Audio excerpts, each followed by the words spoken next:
Everyone welcome to Learner Bee. I am Shivani Chauhan. इस video में हम क्लास 10 साइंस की बुक का चैप्टर 4 की एक्सरसाइज सोल्यूशन देखेंगे। इससे पहले हम लोग 5 क्वेश्चन तक देख चुके हैं। क्वेश्चन 6 है, what is homologous series, explain with example. Homologous series क्या होती है और एग्जाम्पल के साथ हम लोगों को इसको एक्सप्लेन करना है। तो homologous series is a series of carbon compounds. तो होमोलोगस सीरीज जो है वो कार्बन कंपाउंड्स की सीरीज होती है in which consecutive compounds differ by formula of CH2 और an atomic mass 14 atomic mass unit. तो होमोलोगस सीरीज क्या होती है, एक कार्बन कंपाउंड की पूरी सीरीज होती है जिसमें कार्बन कंपाउंड जो हैं वो मतलब सिमिलर होते हैं। जैसे कि मीथेन है CH4, तो इसमें एक कार्बन है और 4 इसके साथ हाइड्रोजन लगे हुए हैं। ठीक है, इथेन है तो 2 कार्बन है और 6 हाइड्रोजन लगे हुए हैं। इसी तरीके से ये मतलब एक सीरीज बन जाती है, तो इसको हम लोग होमोलोगस सीरीज कहते हैं। Homologous series is a series of carbon compounds in which consecutive compounds differ by formula of CH2। जैसे कि CH2 है ना, इसमें भी CH सब में आ रहा है, या फिर एटॉमिक मास यूनिट 14 का उनमें डिफरेंस होता है।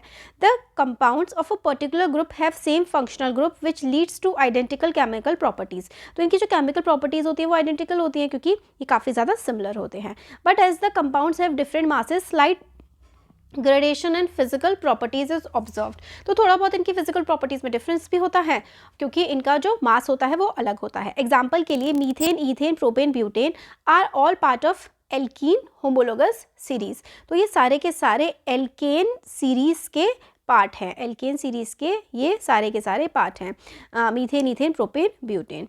As is evident the difference between methane and ethane or between ethane and propane is of CH2 group which has the mass of 14 AMU। तो डिफरेंस बिटवीन मीथेन, ईथेन या फिर ethane और propane में सिर्फ CH2 का ही difference है। तो homologous series में ये इस तरीके से, जैसे कि CnH2n, ये सारे के सारे हमारे क्या हैं, ये होमोलोगस सीरीज हैं। और होमोलोगस सीरीज किसकी है, ये एल्केन की होमोलोगस सीरीज है। नेक्स्ट क्वेश्चन है, how can ethanol and ethanoic acid B differentiated on the basis of their physical and chemical properties. तो इथेनॉल और इथेनॉइक एसिड को आप लोग डिफरेंशिएट, उनमें भेद कैसे कर सकते हो, उनके फिजिकल और केमिकल प्रॉपर्टी के बेसिस पे। तो देखो, ethanol is a liquid at room temperature. तो इथेनॉल जो है वो रूम टेम्परेचर पे, जो नॉर्मल हमारा टेम्परेचर होता है उस पर वो लिक्विड होता है और उसकी ओडर जो मतलब खुशबू होती है वो अच्छी होती है। वाइल जो इथेनॉइक एसिड होता है उसकी खट्टी खट्टी विनेगर होता है ना, सिरका, उसके जैसी स्मेल होती है इथेनॉइक एसिड की। मेल्टिंग पॉइंट जो होता है इथेनॉइक एसिड का वो 17 डिग्री सेल्सियस होता है और इथेनॉल का -114.1 डिग्री सेल्सियस, मतलब बहुत ज़्यादा। This is below room temperature and hence ethanol फ्रीजेज during winters. तो जो इथेनॉल है वो सर्दियों के टाइम पर थोड़ा मतलब जम सकता है। Ethanoic acid reacts with metal carbonates and metal hydrogen carbonates to form salt, water and carbon dioxide. तो जो इथेनॉइक एसिड है वो मेटल कार्बोनेट, और जब हम लोग चैप्टर थोड़ा सा बचा हुआ है वो जब कंप्लीट करेंगे उसमें हम ये पूरा अच्छे से समझेंगे कि भाई इथेनॉल रिएक्ट करता है मेटल कार्बोनेट्स के साथ और मेटल हाइड्रोजन कार्बोनेट्स के साथ। देखो, मेटल कार्बोनेट या फिर मेटल हाइड्रोजन कार्बोनेट के साथ इथेनॉइक एसिड रिएक्ट करता है तो सॉल्ट, वाटर और carbon dioxide, salt, water, carbon dioxide हमारा आता है। ठीक है, while ethanol does not react with them. तो इथेनॉल रिएक्ट नहीं करता है इन सब चीज़ों के साथ। ठीक है, और इथेनॉइक एसिड हमारा metal carbonate, metal hydrogen carbonate और मेटल कार्बोनेट दोनों के साथ रिएक्ट करता है। तो क्या डिफरेंस है कि जो इथेनोइक एसिड है वो तो मेटल कार्बोनेट्स के साथ रिएक्ट करता है बट इथेनॉल इनके साथ रिएक्ट नहीं करता। एग्जाम्पल देखो, ये है हमारा CH3COOH, तो Na2CO3, ये मेटल कार्बोनेट है, रिएक्शन हो रही है हमारी। तो मेटल कार्बोनेट या फिर मेटल हाइड्रोजन कार्बोनेट एल्कोहल के साथ रिएक्ट नहीं करते। तो मेटल कार्बोनेट्स इथेनॉल के साथ रिएक्ट नहीं करेंगे और इथेनॉइक एसिड के साथ रिएक्ट करेंगे। तो ये हम लोगों का हो गया आंसर। क्वेश्चन 8 है, why does micelle formation takes place when soap is added to water. जब सोप जो है, साबुन, पानी में ऐड होता है तो मिसल फॉर्मेशन क्यों होता है। Will a micelle be formed in other solvent such as ethanol. So क्या मिथेनॉल, अगर हम लोग सोप को इथेनॉल में डाल देंगे तो भी क्या मिथेनॉल फॉर्मेशन होगा। तो देखते हैं, micelle formation takes place when soap is added to water. A soap molecule is a long chain molecule with one end having alkyl group which is hydrophobic. Phobic का मतलब होता है डरना। तो जो ये पूरी चेन बनती है उसका एक एंड तो पानी में नहीं घुलता है और एक एंड पानी में घुल जाता है। एक एंड जो है एल्काइल ग्रुप का वो पानी में नहीं घुलता है और दूसरा एंड जो है SO4Na पॉजिटिव वो हाइड्रोफिलिक होता है, वो पानी में घुल जाता है। तो SO4 Na positive can be considered as the head of soap molecules and due to its ionic nature it gets dissolve in water whereas the carbon chain dissolves in oil. तो देखो इसमें क्या है कि ये जो soap के molecule हैं, फिर उसके बाद जब मतलब पानी में जाते हैं तो जो गंदगी है वो पानी से खींच लेते हैं, यही इस प्रोसेस में हमें दिखाया गया है। तो भाई देखो क्या है कि मिसल फॉर्मेशन पानी में तो होता है, बट जो इथेनॉल के साथ है वो मिसल फॉर्मेशन नहीं होगा, because alkyl chain of soap become soluble in alcohol. तो जो एल्काइल चेन है ना सोप की, वो पानी में घुल जाएगी, मतलब पानी में जो है वो नहीं घुलती है, बट वो एल्कोहल में घुल जाएगी। तो जो एल्काइल चेन है सोप की, वो घुल जाएगी अल्कोहल में। Micelle can be formed only around suspended molecule of oil in water solution. Ethanol act as a very good solvent and is able to dissolve even soil, thus forming a clear solution. तो ethanol जो है वो बहुत ही अच्छा solvent है, वो dissolve मतलब पानी में तो तेल तैरने लगता है, मगर इथेनॉल में ना जो तेल है वो भी घुल जाएगा, वो बहुत ही अच्छे से उसमें घुल जाएगा। तो इससे क्या होगा, कुछ भी सफाई वगैरह तो नहीं होगी, तो एक क्लियर सोल्यूशन हमारे पास बन के आ जाएगा। इसलिए हमारा जो क्वेश्चन था कि क्या मिसल फॉर्मेशन होगा इथेनॉल में, तो इथेनॉल में तो भाई मिसल फॉर्मेशन नहीं होगा, जैसे कि सोप का पानी के साथ होता है, क्योंकि जो एल्काइल चेन बन रही है सोप की वो इथेनॉल में घुल जाएगी, और वो घुल जाएगी तो वो गंदगी को साफ कर ही नहीं पाएगी, वो तो उसी में ही घुल जाएगी।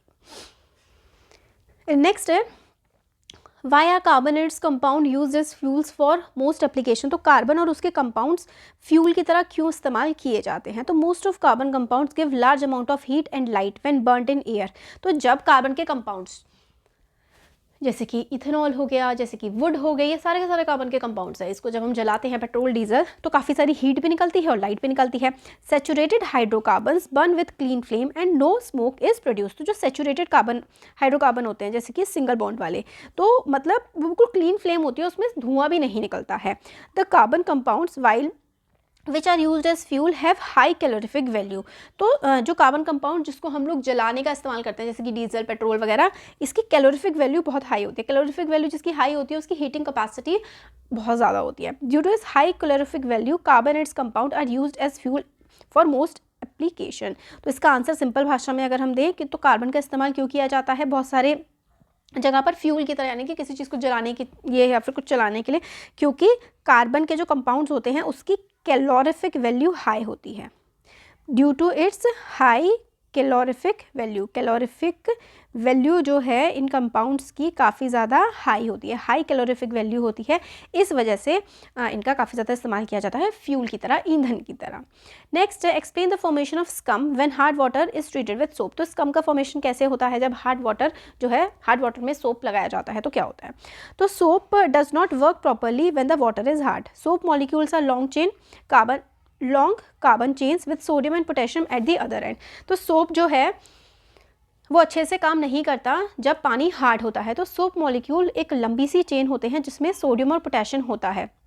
When soap is added to hard water, calcium and magnesium ions present in hard water displace sodium।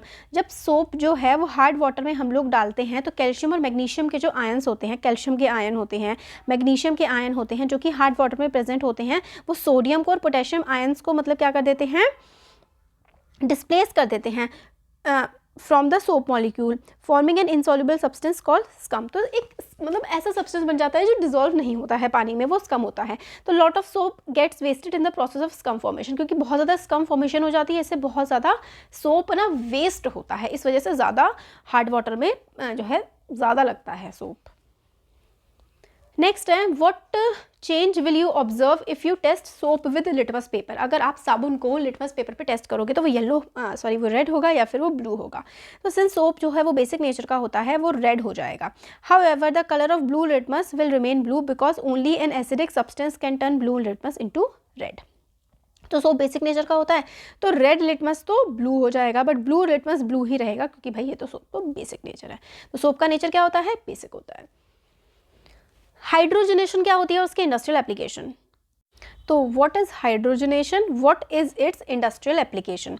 तो hydrogenation is the process of adding hydrogen. Hydrogenation process होता है हाइड्रोजन को ऐड करने का। अनसेचुरेटेड हाइड्रोकार्बन्स, एल्कीन्स और alkynes, unsaturated hydrocarbons होते हैं जिनमें डबल बॉन्ड होते हैं। तो डबल बॉन्ड वाले hydrocarbon are reacted with hydrogen in the presence of palladium and nickel catalyst to form such saturated hydrocarbon. This reaction is applied in the hydrogenation of vegetable oils which contain long chains of unsaturated carbon. तो hydrogen का add कर देना ही hydrogenation होता है। अब ये देखो हमारा ये क्या था, ये हम लोगों का एक अनसेचुरेटेड हाइड्रोकार्बन था। फिर इसमें हम लोगों ने क्या किया, अनसेचुरेटेड हाइड्रोकार्बन ये था हमारा, फिर उसमें निकल कैटलिस्ट के प्रेजेंस में हम लोगों ने इसमें हाइड्रोजन ऐड कर दी। तो पहले देखो आर कुछ और फंक्शनल ग्रुप लगे हुए थे, अब इसमें हाइड्रोजन ऐड कर दी। तो हाइड्रोजन के जो ऐड करने का प्रोसेस होता है, जैसे कि पैलेडियम या फिर निकल कैटलिस्ट के प्रेजेंस में, तो ये अनसेचुरेटेड थे, अनसेचुरेटेड से सेचुरेटेड हम लोगों ने हाइड्रोकार्बन बना दिया। देखो पहले इसमें डबल बॉन्ड था, अब हाइड्रोजन हमने लगा दिया निकल कैटलिस्ट के प्रेजेंस में, तो इसमें हाइड्रोजन लग गए हैं और बॉन्ड भी सिंगल हो गया है। तो इस प्रोसेस को हम लोग हाइड्रोजनेशन कहते हैं। और इंडस्ट्रीज़ में किस लिए इस्तेमाल होता है, तो इंडस्ट्रीज़ में वेजिटेबल ऑयल जो खाने वाला तेल होता है, इसमें हाइड्रोजन डाली जाती है, क्योंकि which contains long chain unsaturated carbon. Next है, which of the following hydrocarbons undergo addition reaction, इनमें से कौन सा एडिशन रिएक्शन करेगा। तो सेचुरेटेड हाइड्रोकार्बन जैसे कि एल्केन, जिसका फॉर्मूला होता है CnH2n, alkane CnH2n+2 alkane. Alkane alkene alkyne, ये हम लोगों ने चैप्टर के थ्रू देखा है कि एल्केन एल्कीन एल्काइन क्या होते हैं, और एल्केन का जो जनरल फॉर्मूला होता है वो होता है CnH2n। एन की आप कुछ भी वैल्यू पुट कर सकते हैं, एन की वैल्यू जब आप 1 पुट करोगे तो C1H2 × 1+2 यानी कि C1 2 1 2 +2 यानी कि C1 और H4, इस तरीके से हमारे पास आ जाएगा C1H4 यानी कि CH4 यानी कि मीथेन। तो ऐसे आप वैल्यू पुट करते जाओगे तो आंसर मतलब पता है, मीथेन है, इथेन है, प्रोपेन है। तो सब्स्टिट्यूशन रिएक्शन होती है सैचुरेटेड हाइड्रोकार्बन यानी कि सिंगल बॉन्ड वाले हाइड्रोकार्बन की। बीइंग सैचुरेटेड हाइड्रोकार्बन्स, ये सारे C2H6 C3H8 और CH4 ये सैचुरेटेड हाइड्रोकार्बन है। सैचुरेटेड हाइड्रोकार्बन है यानी कि सिंगल बॉन्ड वाले हैं। हमें कैसे पता लगाते हैं हम लोग, इसको आइडेंटिफाई करने का जो हमारे पास वे होता है, अच्छा ये कलर दिखेगा नहीं, वो ये होता है कि भाई CnH2n+2, अगर ये वाला फॉर्मूला बन रहा है किसी का तो भाई वो सैचुरेटेड हाइड्रोकार्बन है। ठीक है, तो the molecule already has maximum number of hydrogen atoms it can accommodate and thus they do not undergo addition reaction. तो एडिशन रिएक्शन के अंडर कौन नहीं जाएगा, तो जो सैचुरेटेड हाइड्रोकार्बन है उनमें एडिशन रिएक्शन नहीं होती है। बट जो अनसैचुरेटेड हाइड्रोकार्बन है जैसे कि एल्कीन्स CnH2n और एल्काइंस CnH2n-2, तो ये वाले जो CnH2n+2 होता है ये एल्केन होता है, ये सैचुरेटेड होते हैं, और एल्कीन और एल्काइन अनसैचुरेटेड होते हैं।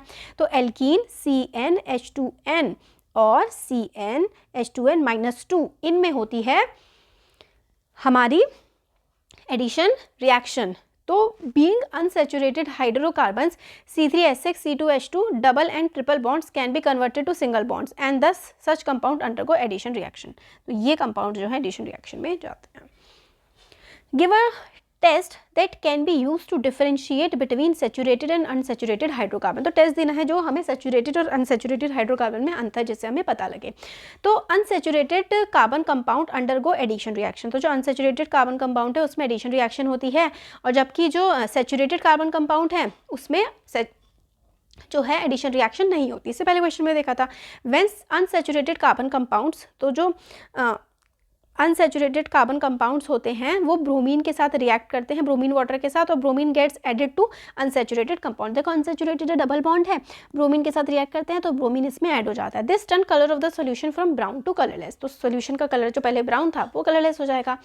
सैचुरेटेड कार्बन कंपाउंड्स जैसे कि alkane do not undergo such reaction and hence are not able to decolourise bromine water solution.